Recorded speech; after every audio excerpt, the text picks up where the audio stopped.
Hi student, मेरे प्रिय विद्यार्थियों, कक्षा 12 कॉमर्स अध्याय 3 बैंक के साधनों का प्रयोग। इसके पहले हम लोग पढ़े थे अगले अध्याय 2 में कि बैंक के साधन और स्रोत क्या होते हैं, और इस अध्याय में पढ़ेंगे कि बैंक के साधनों का प्रयोग क्या होता है और इसे किस प्रकार से किया जाता है। तो आइए देखते हैं सबसे पहले कि बैंक के साधन क्या हैं। बैंक व्यवसाय का मुख्य उद्देश्य विभिन्न साधनों से पूंजी प्राप्त करना तथा लाभपूर्ण ढंग से विनियोजन करके लाभ कमाना होता है। वास्तव में देखा जाता है कि बैंक व्यापारिक संस्थाएं हैं जो दूसरों के धन से व्यापार करते हैं, क्योंकि उनके पास कोई धन नहीं होता है। अपने धन, आपके धन से ही अपना व्यापार करती हैं। अतः उन्हें एक ओर तो अपने लाभ का ध्यान रखना पड़ता है तथा दूसरी ओर जमाकर्ताओं के धन को सुरक्षित रखने की चिंता करनी पड़ती है। इस संबंध में बैजहाट ने ठीक ही कहा है कि साहस व्यापार का जीवन है, किंतु साहस व्यापार का जीवन है, किंतु सावधानी ना की भीरुता आधुनिक बैंक का सार है। अतः बैंक को अपने विनियोगों को निश्चित करने के लिए बड़ी सावधानी एवं बुद्धिमत्ता से निर्णय लेना चाहिए और इस बात का ध्यान रखना चाहिए कि उसकी विनियोग नीति व्यापारिक बैंक के सिद्धांतों के अनुरूप है या नहीं है। तो आइए देखते हैं कि विनियोजन नीति के सिद्धांत। सामान्यतः बैंक को उचित विनियोग करने के लिए विनियोजन के निम्नलिखित मूलभूत सिद्धांत हैं। नंबर 1, धन की सुरक्षा का सिद्धांत।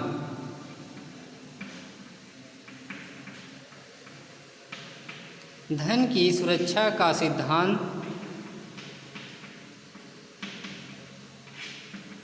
अब इसके बारे में हम लोग जान लें कि धन की सुरक्षा के सिद्धांत का क्या अर्थ है। बैंक की अग्रिम तथा विनियोग नीति के संबंध में धन की सुरक्षा सबसे पहली आवश्यकता है, क्योंकि अधिक लाभ कमाने के लिए सुरक्षा पर ध्यान न देना घातक हो सकता है। दूसरा है विनियोगों की तरलता का सिद्धांत।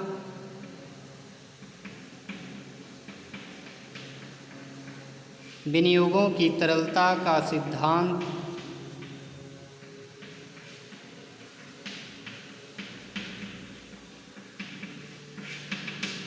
विनियोगों की तरलता से अभिप्राय ऐसे विनियोगों में धन लगाने से है जिन्हें शीघ्र ही तथा सफलतापूर्वक नकदी में बदला जा सके।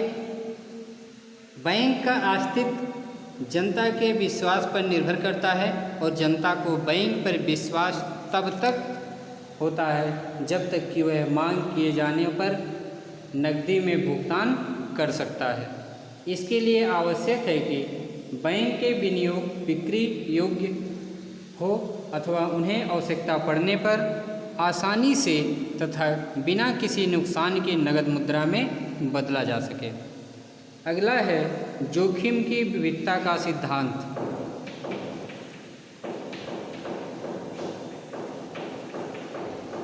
जोखिम की विविधता का सिद्धांत।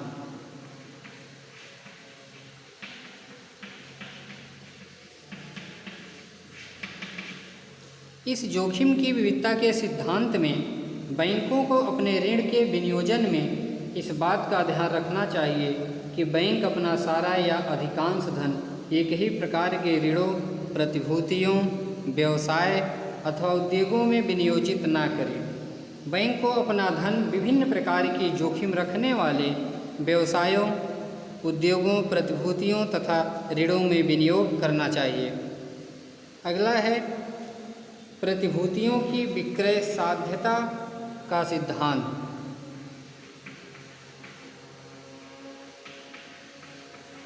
प्रतिभूतियों की विक्रय साध्यता का सिद्धांत।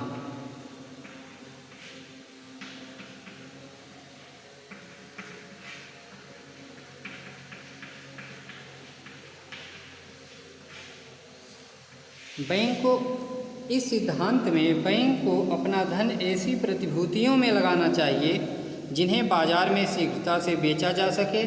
ऐसी प्रतिभूतियों में सुरक्षा तथा तरलता दोनों ही गुण पाए जाते हैं। अगला है राष्ट्रीय हित का सिद्धांत। राष्ट्रीय हित का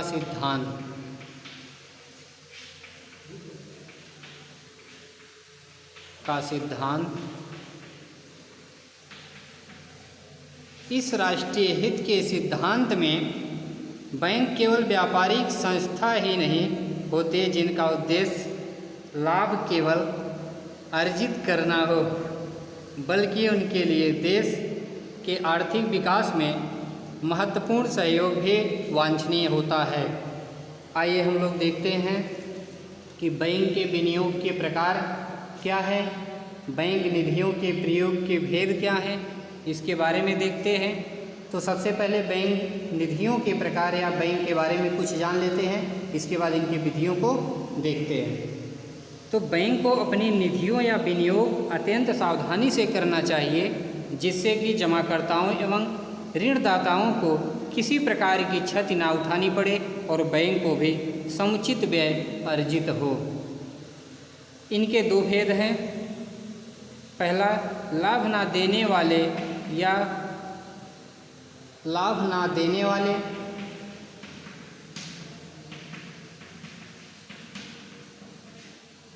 अलाभदायक विनियोग। अलाभदायक विनियोग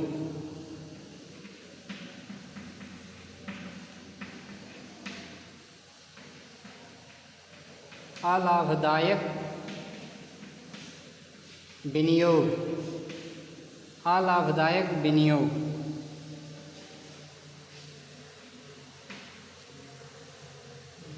अलाभदायक विनियोग निधियों का एक ऐसा प्रयोग है जो प्रत्यक्ष रूप में लाभ प्राप्त करने की दृष्टि से नहीं किया जाता, बल्कि या तो अपने व्यवसाय को सुविधाजनक बनाने के लिए दृष्टि से या फिर वैधानिक आवश्यकताओं की पूर्ति करने के उद्देश्य से किया जाता है। उसे लाभ ना देने वाले विनियोग कहते हैं। दूसरा है लाभदायक विनियोग।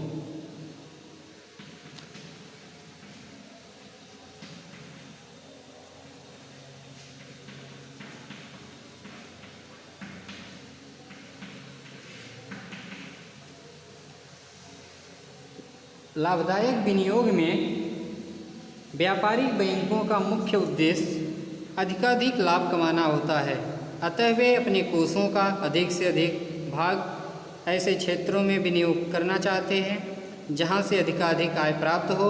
अतः कोषों का ऐसा प्रयोग जिससे बैंक का कोई प्रत्यक्ष लाभ प्राप्त होता है लाभदायक या लाभ देने वाले विनियोग कहे जाते हैं। अब अगला देखते हैं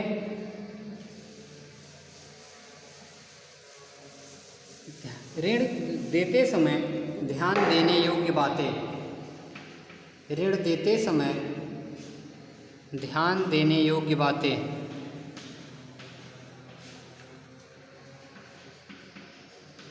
ध्यान देने योग्य बातें।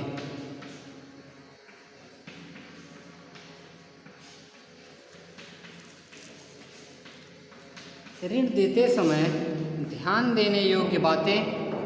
बैंक ऋण सार्वजनिक निक्षेपों से किए जाते हैं।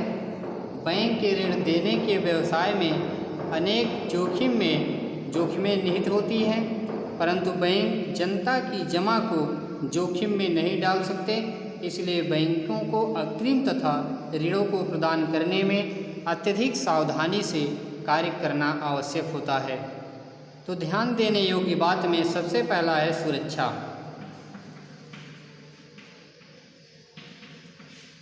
बैंक जमाकर्ताओं से प्राप्त धन को ही ऋण व अग्रिम के रूप में देता है, अतः बैंक के लिए इस धन की सुरक्षा अत्यंत महत्वपूर्ण है। दूसरा है तरलता को प्राथमिकता।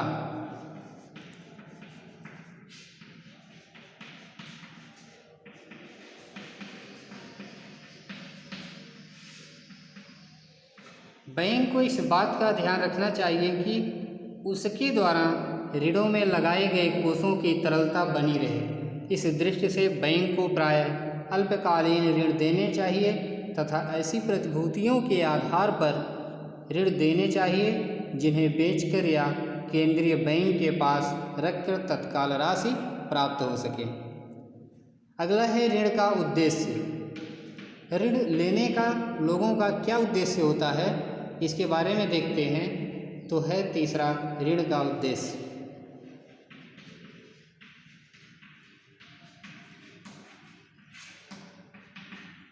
बैंकों को किसी को ऋण देने के से पूर्व ऋण लेने के उद्देश्य की जानकारी प्राप्त करनी चाहिए कि वह ऋण क्यों दे रहा है, उसे उसकी क्या आवश्यकता है, उपभोक्ताओं एवं सट्टाकारियों के लिए ऋण तो नहीं ले रहा है। इन सब का ध्यान रख कर ही ऋण दिया जाता है। अगला है प्रतिभूति।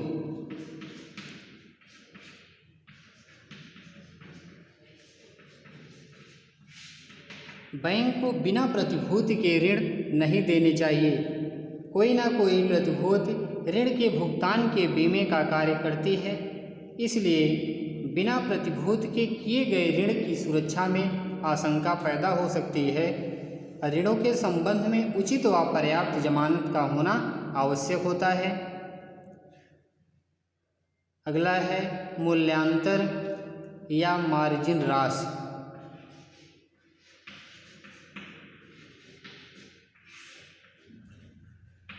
या मार्जिन राशि। मार्जिन राशि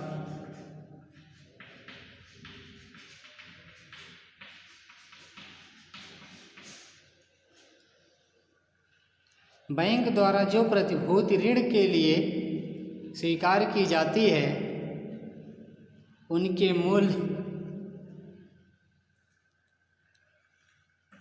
तथा ऋण की रकम में उचित मूल्यांतर रखना चाहिए।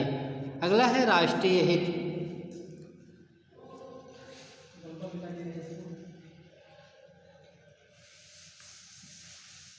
राष्ट्रीय हित बैंक को ऋण देते समय राष्ट्रीय हित तथा देश की आर्थिक नीतियों को भी ध्यान में रखना चाहिए।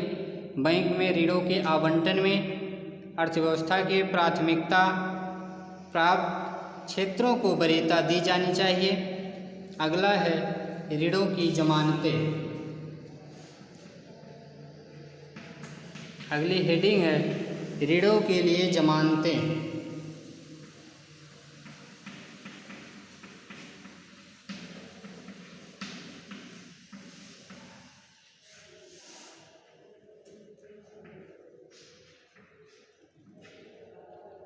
आइए देखते हैं हम लोग ऋणों के लिए जमानतें क्या हैं।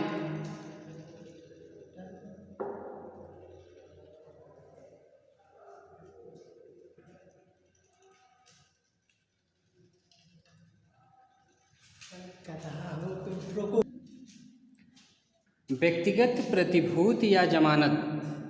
व्यक्तिगत पहला पॉइंट है व्यक्तिगत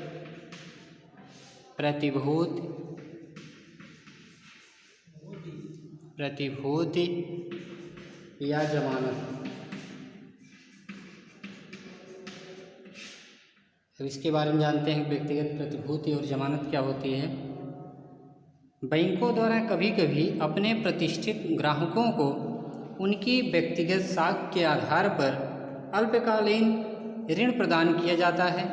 व्यक्तिगत जमानत अथवा प्रतिभूति के आधार पर ऋण देने के पूर्व बैंक ऋणी की आर्थिक स्थिति, व्यवसाय, साख, व्यापारिक कुशलता तथा चरित्र आदि से संबंधित विश्वसनीय जानकारी कर लेता है। सामान्यतः व्यक्तिगत जमानत के आधार पर ऋण देने में अधिक जोखिम रहती है। दूसरा है सहायक प्रतिभूति या जमानत। सहायक प्रतिभूति या जमानत। तो सहायक प्रतिभूति या जमानत ऋण की सुरक्षा के लिए ऋणी द्वारा बैंक के पास जमानत रूप से रखी गई भौतिक संपत्ति बहुत सहायक या वस्तुएं सहायक जमानत कहलाती है। दूसरे शब्दों में सहायक प्रतिभूति में निर्मित या कच्चा माल, अन्य चल एवं अचल संपत्ति, विनिमय साधन प्रलेख, सरकारी, गैर सरकारी एवं अर्ध सरकारी प्रतिभूतियों आदि को शामिल किया जाता है, जिन्हें बैंक ऋण देने के लिए प्रतिभूति के रूप में स्वीकार करें।